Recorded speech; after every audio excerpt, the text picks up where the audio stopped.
From Tower Hill to Blackwell, I'll wander, weep, and moan, all for my jolly sailor, until he sails back home. Ahoy, mateys! Welcome to my channel.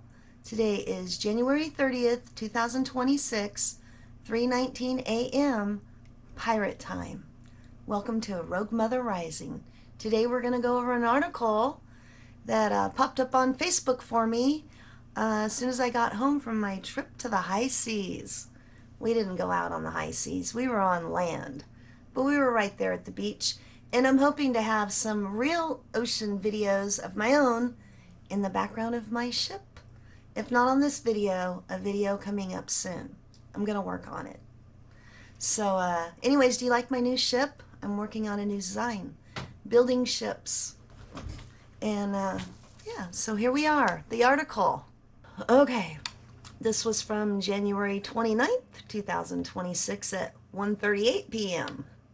their pirate time. In today's story, I'm going to be reading to you from an article on the internet put up by Coin6. I'll link the article down in the comments and in the description.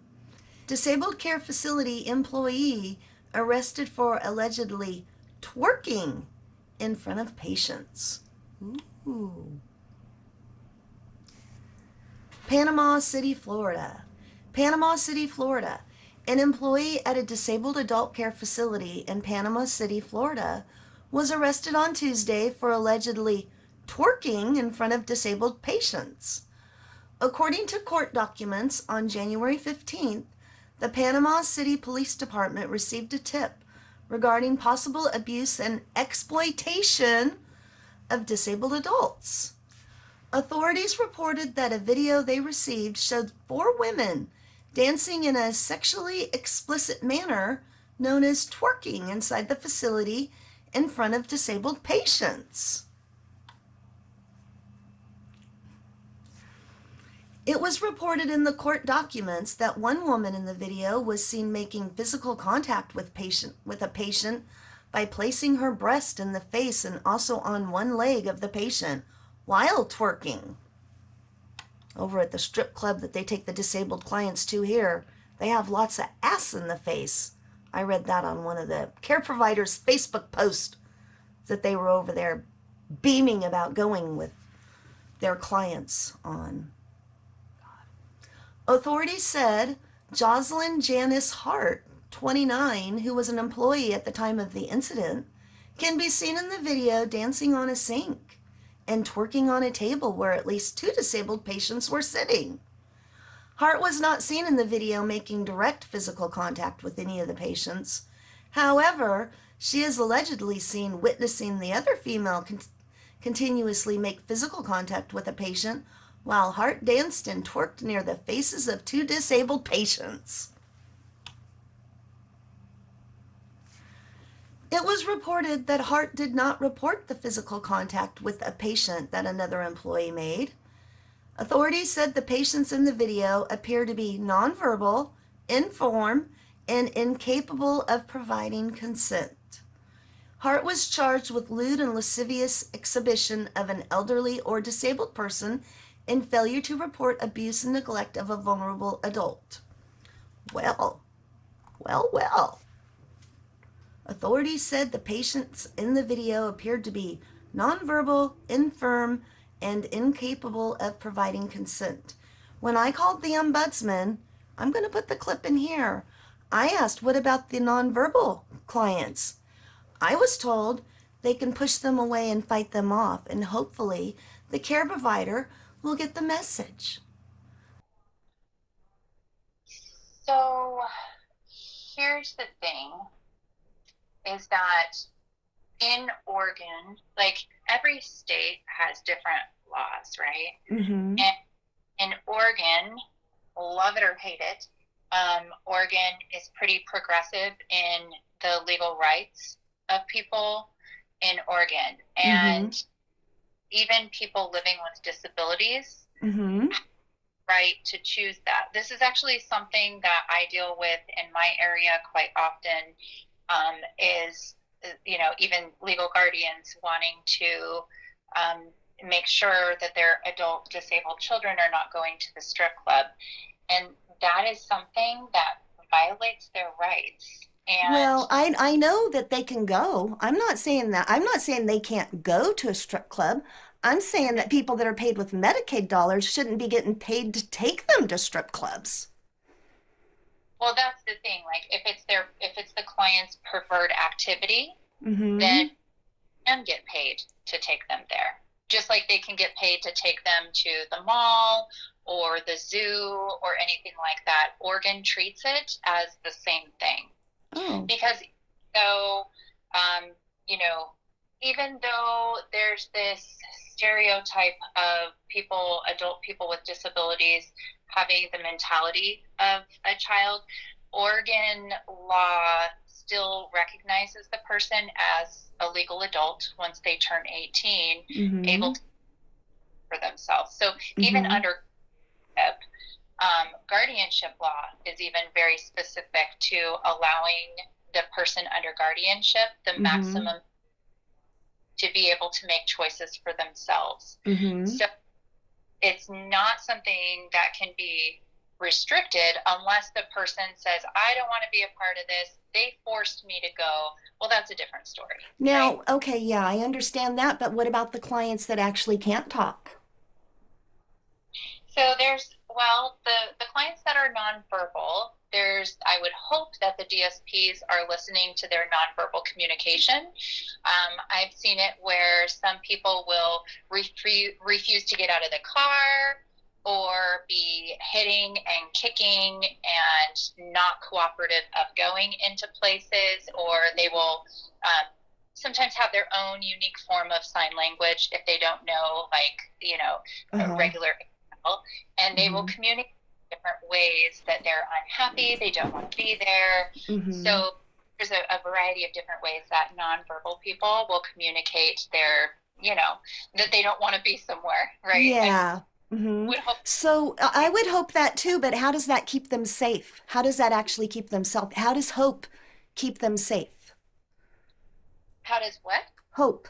Hope. How does hope keep them safe? What if they can't talk and they don't want to get out of the car and the guy just drags them out of the car and has his way with them and puts them back in the car? Who are they going to tell?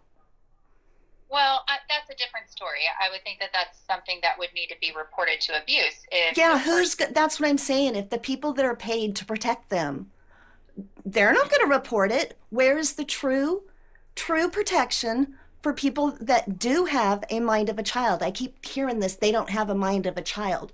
Yes, they do. Some of them, their minds don't grow. Just like midgets, their body doesn't grow. Sometimes in adults, their minds don't grow. And I'm really, really disappointed. I know that you're just trying to go by the guidelines and the rules. And this is, I'm just very disappointed, and I'm going to keep trying to get this stopped because I do not think it's appropriate, because I know that when I die, there is nobody to protect my child. Not anybody that's paid for him, not people like you that are paid to watch the people that are paid to take care of him. Nothing. There is no protection. Hoping, I can hope for a lot of things. That is not going to protect a young lady like the one that got raped in the cemetery, or another one in another state at Graceworks Baptist Day Group, where that guy took that lady and had his way with her. She would have never reported it either. So I'm just working all of this through. I'm very ashamed. I'm very ashamed of my state. I'm very ashamed. I'm very, very, it's a catastrophic failure to protect disabled people. And I will just keep going, and I appreciate it. You're just another notch on my case of people that really don't care because you get a good paycheck. That's how I feel, because that's how it is. Well, I understand your frustration, and I have, yeah, I have my own personal beliefs about the situation, but uh, what I have to go by is Oregon law. And Mm-hmm. Oregon law says that somebody who is over 18 is not a child, and having a disability doesn't change that. Just Mm-hmm. like, you use that example, Well, just I have midget. another. Okay, just to eat, I want to know if you know this. Are doctors and lawyers allowed to take their clients to strip clubs by law? I don't know the law around that, and I think that that's apples to oranges. I don't think I that's don't think what. so. These people are paid to provide care. Right. I don't think a lawyer is paid to provide care for ADLs to They're paid people. for a service. Doesn't matter. Doesn't matter. They're paid for a service. They can't just take any client to a strip club. They are being paid for a service. And through their code of ethics, they are not allowed to do that. Neither are doctors, and I don't think that group homes should be able to.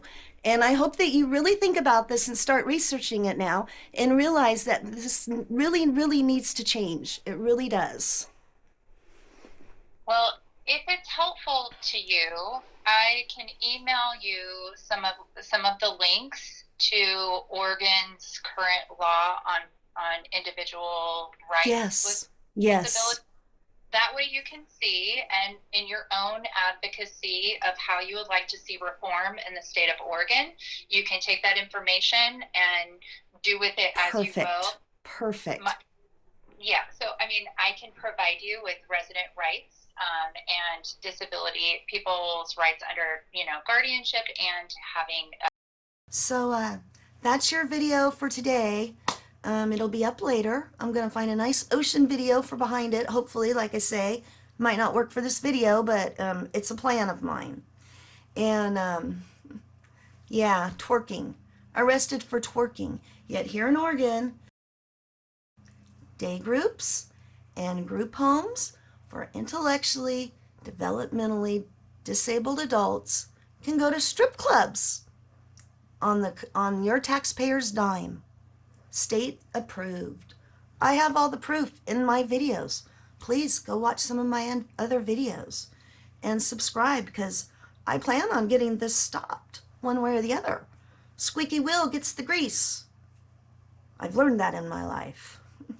Being the mother of disabled kids, I know how to squeak the wheel, and I plan on squeaking the wheel a lot.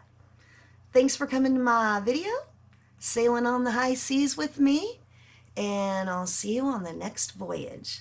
Ahoy, mateys. See you later.